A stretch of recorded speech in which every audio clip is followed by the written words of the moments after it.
Welcome class social science.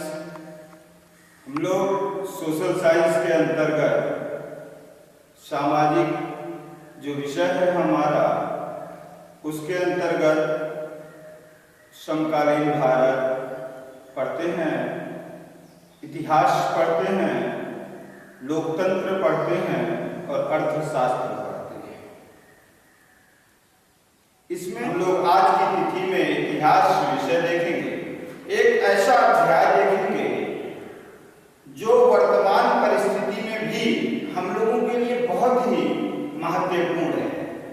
Bharat में राष्ट्रवाद। राष्ट्रवाद क्या है? क्या ये सिर्फ भारत में ही राष्ट्रवाद उत्पन्न हुआ?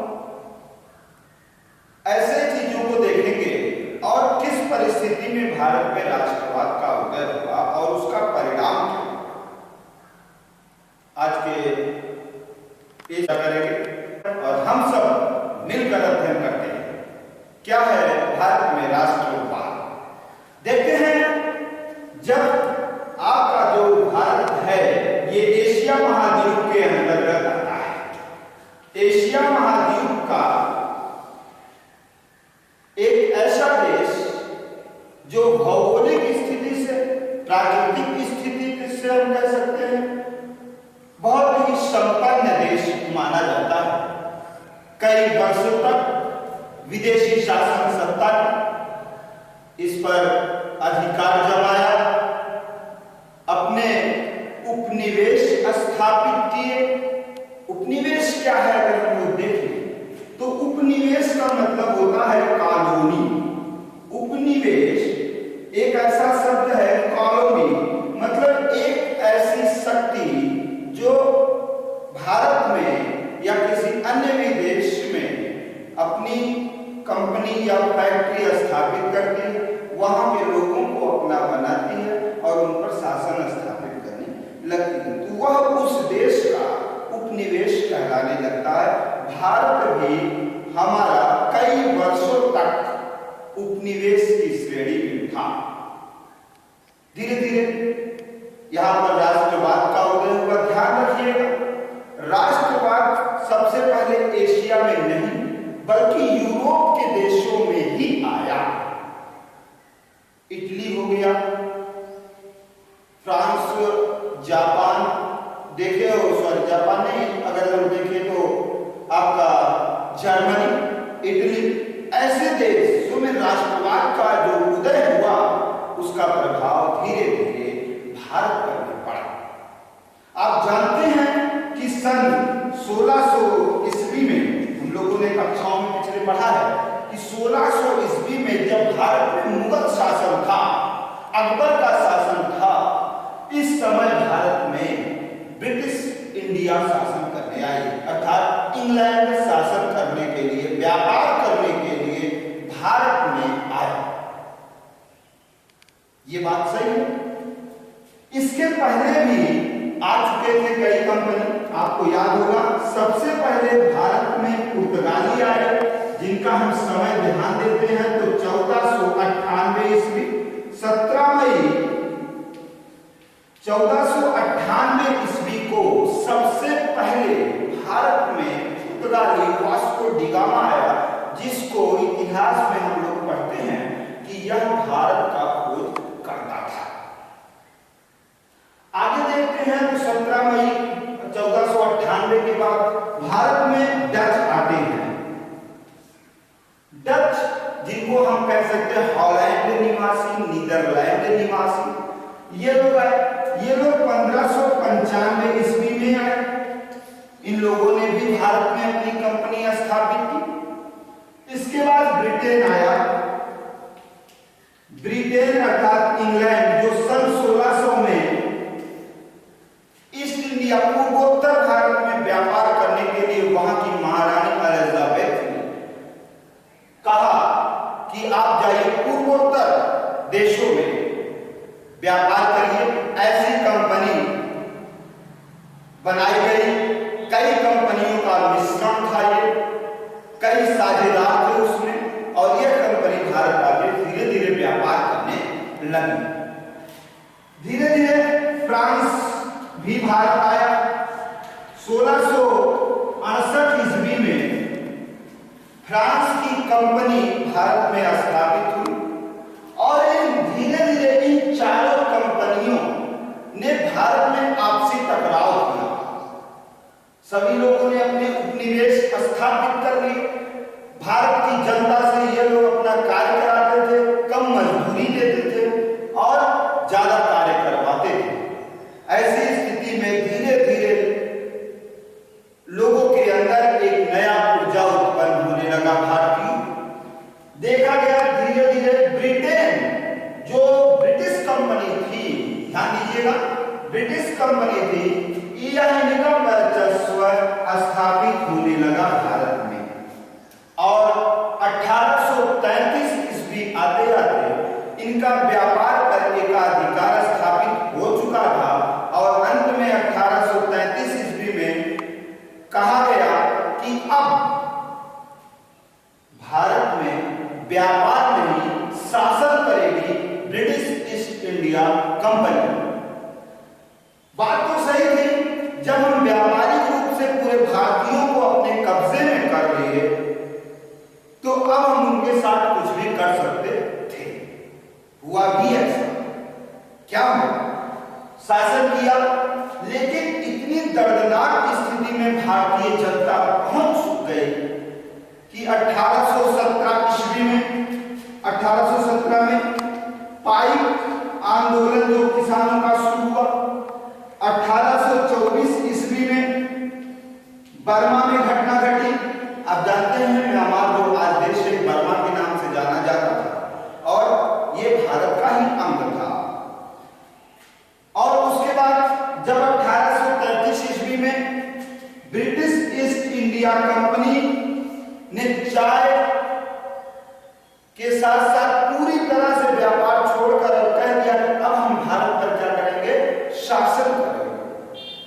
और लगातार 1857 ईस्वी तक इन्होंने शासन किया और इतनी स्थिति दयनीय हो गई भारतीय जनता की, भारतीय रजवाड़ों की, भारतीय जनमानस की, कि उन्हें अब लगने लगा कि हमें आगे खड़ा होना है। तो जो अध्याय हम लोग पढ़ रहे हैं, अध्ययन कर रहे हैं कि भारत में राष्ट्रवाद, तो देखिए भारत में जो राष्ट्रवाद का उदय होता है उसकी कहानी जो गढ़ी जा रही है एकाएक नहीं थी। ये क्या था कि भारतीय जनमानस को ऐसा बना दिया गया, उन्हें विद्रोह करना ही पड़ा। हुआ भी ऐसा। 1857 ईस्वी आते भारतीय जो जनता थी वह उठ खड़ी हुई और उठ खड़ने के बाद उन्होंने ब्रिटिश शासन को पूरी तरह से हिला दिया। उनकी मांग थी कि हमें मजबूर धर्म के आधार पर, जात के आधार पर न्याय किया जाए, हमारे राज्यों का अपहरण न किया जाए। ऐसी स्थिति में 1857 की क्रांति होती है। 10 मई 1857 की क्रांति इतिहास की दृष्टि से देखा जाए तो यह भारत का प्रथम स्वतंत्रता संग्राम आंदोलन था। और इस स्वतंत्रता संग्राम आंदोलन में मंगल पांडे जी का जो बलिदान है उसे आज भी लोग भुलाते नहीं हैं, उनके कार्यपथ पर चलते हैं। महारानी लक्ष्मीबाई जी, नाना साहब जी, जगदीशपुर से कुंवर सिंह जी, तो एक अलग अलग क्षेत्रों में अनेक लोगों ने, अहमदुल्लाह जी खां जी फैजाबाद से, तो अलग अलग क्षेत्रों से अगर देखा जाए तो एक ऐसा आंदोलन स्टार्ट हुआ कि अब भारतीयों को रोकना उनके बस की बात नहीं थी। लेकिन फिर भी अभी भी अंग्रेज इतने शक्तिशाली थे कि उन्होंने इस आंदोलन को तो दबा दिया, लेकिन जो एक राष्ट्रवाद उभरा वह राष्ट्रवाद रुका ही नहीं। और धीरे धीरे भारत में सुरेंद्रनाथ बनर्जी जैसे व्यक्ति उभर कर सामने आए। कई संस्थाएं जैसे ब्रिटिश एसोसिएशन संस्था, भारतीय राष्ट्रीय कांग्रेस उदारवादी संस्थाओं के रूप में जन्म हुआ 85 में।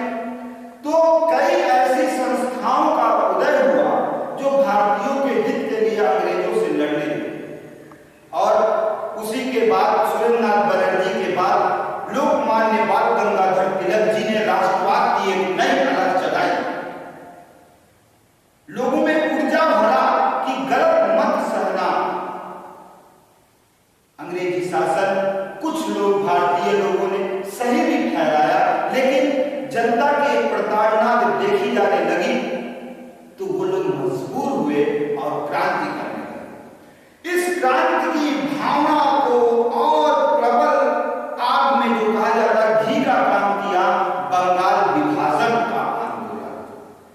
आप देखेंगे जो राष्ट्रवाद बाल गंगाधर तिलक और स्वामी दयानंद सरस्वती जी के विचारों से, विवेकानंद जी के विचारों से, हिंदी साहित्य के कवि लेखकों से, सुरेंद्रनाथ बनर्जी के विचारों से जो एक जनता में आग जल रही थी, वह आग बुझने का नाम नहीं ले रही थी और कहना था कि अब रुकना नहीं है।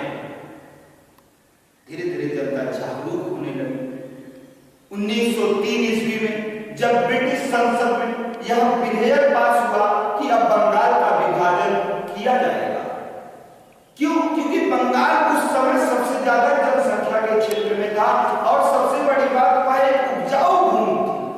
वहां पर अंग्रेज कुछ ऐसा करना चाहते थे कि ये भूमि छूटे ना हमसे और यहाँ की जो जनता है, जो जनमानस है, वो विभक्त रहे। जाति धर्म के आधार पर हम अलग कर देंगे इनको, ये दिखा देंगे कि भारतीय जनता जो है वो एक नहीं है। इस क्षेत्र को दिखाने के लिए इन्होंने क्या ऐसा किया कि उसको अलग कर दिया। और 1905 ईस्वी में जब हम लोग देखते हैं तो पता चलता है कि क्या हुआ था। बंगाल विभाजन। बंगाल विभाजन में ऐसा क्या हुआ कि एक राष्ट्रवाद की नई अलग जगह थी और वो हुआ 1905 ईस्वी में बंगाल विभाजन।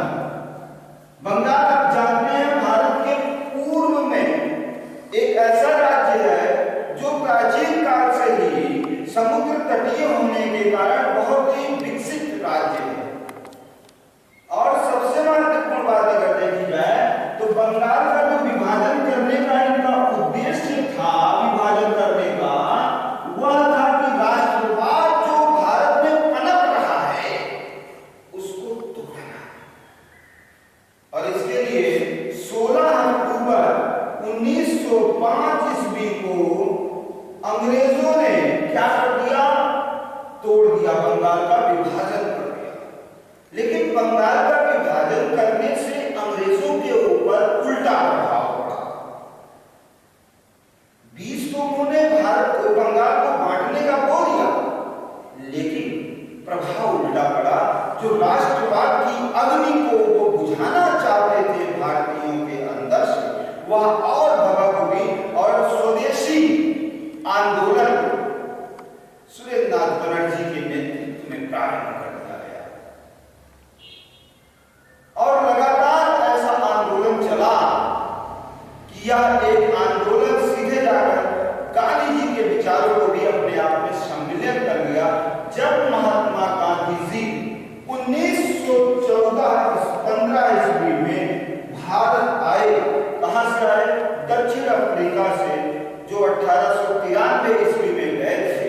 लगभग 21 वर्षों तक वो दक्षिण अफ्रीका में रहे, बीच में आते रहे, ऐसा नहीं है, लेकिन माना जाता है 21 वर्षों तक दक्षिण अफ्रीका में रहने के बाद जब वो भारत आए तो उन्हें ऐसा भारत मिला जहां राष्ट्रवाद तो उदय हो गया है, लेकिन उनको भी दिशा नहीं मिल पा रही है। और नेतृत्व करने के लिए ध्यान दीजिएगा कि भारत 1900, आपको ध्यान देना होगा, विश्व में 1914 ईस्वी से लेकर के 1918 ईस्वी तक प्रथम विश्व युद्ध चला। और इस प्रथम विश्व युद्ध के जब चल रहा था विश्व स्तर पर, तो गांधी जी के कहने पर ग्रामीण भारतीयों ने ब्रिटेन का साथ दिया। इसलिए दिया कि उनके भारत के हित में इंग्लैंड बात करेगा, लेकिन जब ऐसा नहीं हुआ तो गांधी जी ने लगातार भारत में एक दिशा, तो भारत में राष्ट्रवाद का उदय हो गया था, विचारों से, क्रांतियों से धीरे धीरे उनको एक दिशा प्रदान की। और वह दिशा कैसी थी कि चंपारण आंदोलन सबसे पहले उन्होंने प्रारंभ किया 1917 में, किसानों के लिए लड़ा। फिर खेड़ा आंदोलन लड़ा। आपको मैं बताते चलूं कि खेड़ा आंदोलन जो उन्होंने लड़ा था 1918 ईस्वी में, देखिएगा 1917 ईस्वी में गांधी जी ने चंपारण आंदोलन किया, किसानों के लिए लड़ाई चंपारण आंदोलन। और आपको यह भी ध्यान रखना होगा कि 1918 में खेड़ा आंदोलन, ये गुजरात में है, चंपारण जो है आपका बिहार में है, खेड़ा आंदोलन गुजरात में है। इसके बाद 1918 में अहमदाबाद मिल मजदूर, अहमदाबाद मिल मजदूर आंदोलन किया गया। ध्यान रखिएगा 1919 में जो नहीं होना था अंग्रेजों ने वह कर दिया, और 1919 में आया आपका रॉलेट एक्ट। ध्यान दीजिएगा, रॉलेट एक्ट। जब रॉलेट एक्ट 1919 में आया, इसमें सबसे बड़ी बात, इसका विरोध इसलिए किया गया कि रॉलेट एक्ट ना वकील ना दलील अरेस्ट हिम। मतलब इस एक्ट में कहा गया कि जिन भी भारतीयों के ऊपर शक हो, कोई परेशानी हो कि वो ब्रिटेन के खिलाफ कार्य कर रहे हैं, उन्हें तुरंत अरेस्ट कर लिया जाए। गांधी जी ने इसके खिलाफ आंदोलन शुरू किया बड़े स्तर पर, और 13 फरवरी को ध्यान रखिएगा कि जलियांवाला जो बाग 13 अप्रैल को घटा, ये रॉलेट एक्ट के विरोध में ही था। 13 अप्रैल 1919 ईस्वी को वैशाख का दिन था। उस दिन लगभग 2000 आदमी जलियांवाला बाग में जुड़े हुए थे, इकट्ठा हुए थे। हंसराज भी था। जनरल डायर की बात आती है, जनरल डायर ने उनके ऊपर गोलियां चलवा दी। आपको मैं एक प्रश्न यहाँ पर बता दूं कि जलियांवाला जो बाग की भूमि थी, वह जिल्ली नामक एक व्यक्ति की थी। उस बाग में लोग इकट्ठा हुए थे। 2000 आदमी, लगभग 250 आदमियों को सरकारी जो हमारे आंकड़े बताते हैं कि उनको मार दिया गया, ताबड़तोड़ गोलियां चला दी गई, भारतीय गई घायल हो। इसी के साथ अगला जो कदम उठाया गया, असहयोग आंदोलन। गांधी जी ने 1920 ईस्वी में असहयोग आंदोलन स्टार्ट किया कि अब हम अंग्रेजों का सहयोग नहीं करेंगे, लेकिन अगर कहीं भारतीयों द्वारा विद्रोह हुआ तो इस आंदोलन को हम वापस ले लेंगे। गांधी जी 2 साल इस आंदोलन पर कार्य किया, और अंततः 5 फरवरी के दिन जब 1922 में उत्तर प्रदेश के गोरखपुर जिले में चौरी चौरा कांड हो गया, तो 12 फरवरी 1922 ईस्वी को असहयोग आंदोलन को गांधी जी ने वापस ले लिया, जिसका बार बार विरोध भी हुआ, लेकिन कहीं ना कहीं देख लिया गया कि भारतीय क्या आगे आ रहे हैं। ये भारत की राष्ट्रवाद की विचारधारा थी। एक व्यक्ति ने दिशा दी, गांधी जी ने सभी राष्ट्रवादी जनमानस अंग्रेजों को उखाड़ने के लिए चल दिए। 1930 में गांधी जी ने सविनय अवज्ञा आंदोलन शुरू किया। ध्यान रखिएगा, सविनय अवज्ञा आंदोलन, सविनय अवज्ञा आंदोलन गांधी जी ने शुरू किया। और इस आंदोलन की अगर हम लोग बात करें तो सबसे महत्वपूर्ण बात थी कि इस आंदोलन में कहा गया कि अब अंग्रेजों का पूरा साथ नहीं दिया जाएगा जब तक वो हमें डेवलप स्टेट राज्य नहीं दे देते। लगातार ये आंदोलन चला, ब्रिटिश सत्ता हिल गई और उन्होंने गोलमेज सम्मेलन का आयोजन किया। ब्रिटेन में गांधी जी को द्वितीय गोलमेज सम्मेलन में जब बुलाया गया, गांधी जी ने कहा कि अब हमें सिर्फ स्वतंत्रता चाहिए, हमें कुछ ना कुछ दीजिए, नहीं तो हम इस आंदोलन को समाप्त नहीं करेंगे। लगातार विरोध चलते रहे, भारतीयों में कुछ आपस में विचारधाराओं का भी टकराव हुआ, लेकिन फिर भी जो राष्ट्रवाद की एक जन्मभूमि थी, सभी लोग, चाहे वो उदारवादी कर रहा हो, चाहे वो धर्मवादी कर रहा हो, चाहे वो वामपंथी लोग रहा कोई भी हो, लेकिन वो सिर्फ तो सिर्फ राष्ट्रवाद के माध्यम से आगे बढ़ रहे थे। अंततः 1942 ईस्वी में राष्ट्रवाद की एक नई परिभाषा लिखी गई। गांधी जी ने जब भारत छोड़ो आंदोलन प्रारंभ किया, गांधी जी भारत में जब भारत छोड़ो आंदोलन 8 अगस्त 1942 ईस्वी को प्रारंभ किया, तो उन्होंने कह दिया कि करो या मरो। मतलब जो सत्य के प्रतिबिंब बने थे गांधी जी, जो सिर्फ अहिंसा को मानते थे, आज उन्होंने कह दिया करो या मरो, डू एंड डाई।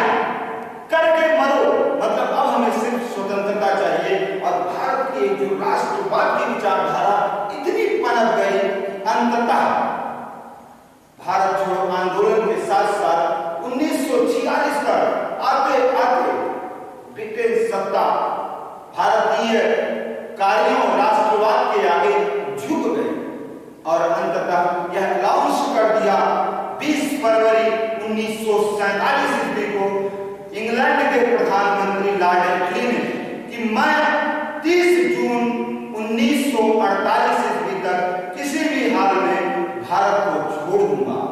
ये थी भारतीय राष्ट्रवाद की विचारधारा जिसे गांधी जी ने मार्गदर्शन दिया, अन्य भारतीयों ने उसको परिपूर्णित किया जनमानस के सहयोग से। अंततः 30 जून 1948 से पहले क्या हो गया? भारत 15 अगस्त 1947 को स्वतंत्र हो गया और आज जो स्वतंत्रता की परिगाथा हम लोग देखते हैं वह एक भारतीय राष्ट्रवाद की ही विचारधारा। पहला प्रश्न, बंगाल की एकता के प्रतीक के रूप में एक फेडरेशन हॉल के निर्माण का प्रस्ताव किसने रखा था? जैसे मान लीजिए ऑप्शन हो सकता है सिस्टर निवेदिता, सुरेंद्र नाथ बनर्जी, सतीश चंद्र मुखर्जी, मणिचंद्र। तो प्रस्ताव मतलब किसने कहा कि एक प्रतीक के रूप में फेडरेशन हॉल होना चाहिए, तो इस बात को कहा था सुरेंद्र नाथ बनर्जी ने। अगला चलते हैं, बायकॉट बहिष्कार, विदेशी वस्तुओं का बहिष्कार शब्द किस देश से लिया गया है? हमारा उत्तर होता आयरलैंड से लिया गया है। बायकॉट शब्द अर्थात बहिष्कार शब्द की जो इंग्लिश है बायकॉट, वह लिया गया है आयरलैंड से। बंगाल विभाजन की तिथि क्या थी? बंगाल विभाजन की तिथि 16 अक्टूबर थी। आपको पता है 16 अक्टूबर 1905 को इसका विभाजन कर दिया गया था लॉर्ड कर्जन के द्वारा। पूर्वी बंगाल का गवर्नर किसे बनाया गया? बंगाल को जब विभाजित कर दिया गया तो एक भाग का नाम बंगाल और दूसरे भाग का नाम पूर्वी बंगाल रखा गया था। तो पूर्वी बंगाल का गवर्नर किसे बनाया गया? तो हमारा उत्तर होता है फुलर को बनाया गया। फुलर को बनाया गया गवर्नर पूर्वी बंगाल क्षेत्र का। और अगला प्रश्न आता है हम लोगों का कि पूर्वी बंगाल की राजधानी क्या थी? पूर्वी बंगाल की राजधानी क्या थी? तो हमारे उत्तर होता ढाका थी। पूर्वी बंगाल के अधीन कौन कौन सा क्षेत्र आता था? असम आता था, चटगांव आता था, ढाका आता था, राजशाही जिले आते थे। ध्यान रखना, बहुत इंपॉर्टेंट है, पूछा गया कई बार। बंगाल का गवर्नर 1905 में विभाजन के बाद कौन बना था? तो बंगाल का, एक पूर्वी बंगाल का तो फुलर बन गया। बंगाल का कौन बना था? तो बंगाल का बना था एंड्रू फ्रेजर। ध्यान रखिएगा, लिख लीजिएगा। बंगाल के अधीन कौन कौन सा क्षेत्र आता था? बिहार, उड़ीसा, झारखंड, बंगाल पश्चिमी क्षेत्र आता था। किसके अंदर? बंगाल के अधीन 1905 के विभाजन के बाद। बंगाल विभाजन की तिथि पर राखी दिवस किसने मनाया? बहुत बार पूछा गया। उत्तर आता है रविंद्रनाथ टैगोर ने। बंगाल विभाजन की तिथि पर शोक दिवस किसने मनाया? किसने यह प्रस्ताव रखा कि बंगाल विभाजन की तिथि पर शोक मनाया जाए, शोक दिवस के रूप में मनाया जाए? तो रोमेंद्र सुरेंद्र त्रिवेदी जी थे। उन्होंने शोक दिवस के रूप में मनाने का प्रस्ताव रखा था। डांस सोसाइटी विद्यार्थियों के लिए किसने बनाया था? ध्यान रखिएगा, डांस सोसाइटी सतीन्द्र चंद्र मुखर्जी जी ने डांस सोसाइटी की स्थापना की थी। 16 अक्टूबर 1905 को कोलकाता में फेडरल हॉल की नींव किसने रखी? देखिए, प्रस्ताव तो सुरेंद्र नाथ बनर्जी ने दिया, लेकिन आनंद मोहन बोस ने फेडरल हॉल की स्थापना की। आगे चलते हैं, राष्ट्रीय शिक्षा परिषद का गठन कब हुआ? तो राष्ट्रीय शिक्षा परिषद का गठन 1906 में हुआ था। ध्यान रखिएगा, राष्ट्रीय शिक्षा परिषद का गठन कब हुआ था? तो राष्ट्रीय शिक्षा परिषद का गठन 1906 ईस्वी में हुआ था। ध्यान है, याद करते रहिए, लिखते रहिए। राष्ट्रीय शिक्षा परिषद का अध्यक्ष कौन थे? तो राष्ट्रीय शिक्षा परिषद के अध्यक्ष सतीश चंद्र मुखोपाध्याय जी थे। बंगाल नेशनल कॉलेज का प्रथम आचार्य किसे बनाया गया था? बंगाल नेशनल कॉलेज का प्रथम आचार्य अरविंद घोष को बनाया गया था। पौध प्रतिक्रिया तथा तुलनात्मक इलेक्ट्रो सोसाइटी नामक सिद्धांत किसने दिया था? तो पौध प्रतिक्रिया तुलनात्मक इलेक्ट्रो सोसाइटी नामक सिद्धांत जगदीश बसु ने दिया था। ये आपको ध्यान रखना होगा। हिस्ट्री ऑफ हिंदू केमिस्ट्री पुस्तक का लेखक कौन था? हिस्ट्री ऑफ हिंदू केमिस्ट्री पुस्तक का लेखक कौन था? तो प्रफुल्ल चंद्र जी थे, प्रफुल्ल चंद्र Rai ji history of Hindu chemistry पुस्तक के लेखक हैं। मुक्ति का एकमात्र मार्ग मानवीय का आदर्श था, किसका कथन है? रविन्द्रनाथ टैगोर जी का कथन है। ये बहुत पूछा गया कई बार। आगे चलते रहते हैं, देखते रहते हैं। 1905 में फेडरेशन हॉल में भाषण किसने दिया था? तो प्रस्ताव दिया था सुरेंद्रनाथ बनर्जी, स्थापना किया था आनंद मोहन बोस, और भाषण दिया तो सुरेंद्रनाथ बनर्जी ने दिया था, क्योंकि आनंद बोस जी की तबीयत उस दिन खराब हो गई थी। आगे चलते हैं। राष्ट्रीय शिक्षा परिषद का गठन किसने किया था? तो राष्ट्रीय शिक्षा परिषद का गठन रास बिहारी बोस जी ने किया था। स्वशासन आंदोलन या बंगाल विभाजन आंदोलन का जनक किसे कहा जाता है? तो सुरेंद्रनाथ बनर्जी को कहा जाता है। बंगाल विभाजन किस गवर्नर के काल में रद्द हुआ था? लॉर्ड हार्डिंग के काल में रद्द हुआ था। और कब हुआ था? तो 1911 ईस्वी में हुआ था, 12 दिसंबर को। ध्यान रखना आपको। भारतीय प्राच्य कला संस्थान की स्थापना किसने की थी? अविंद्रनाथ टैगोर जी ने 1907 ईस्वी में किया था। ध्यान देते रहिए, नोट करते रहिए। भारतीय प्राच्य कला संस्थान में सर्वप्रथम प्रथम पुरस्कार किसने प्राप्त किया था? तो देखिए, भारतीय प्राच्य कला सोसाइटी के अधीन प्रतियोगिता होती थी। इसका मतलब तक जो प्राचीन भारतीय संस्कृत कला है उसको बनाना और पश्चिमी कला का विरोध करना था। तो इसके तहत सबसे पहले नंदलाल बोस जी को, जो रविंद्रनाथ टैगोर के शिष्य थे, जिन्होंने भारतीय संविधान की चित्रकारी की थी, वही नंदलाल बोस को सर्वप्रथम प्रथम पुरस्कार इस संस्था द्वारा मिलता है। अगला, लॉर्ड कर्जन इंग्लैंड की किस पार्टी का सदस्य था? तो लॉर्ड कर्जन कंजर्वेटिव पार्टी का सदस्य था। ये आपको ध्यान रखना होगा।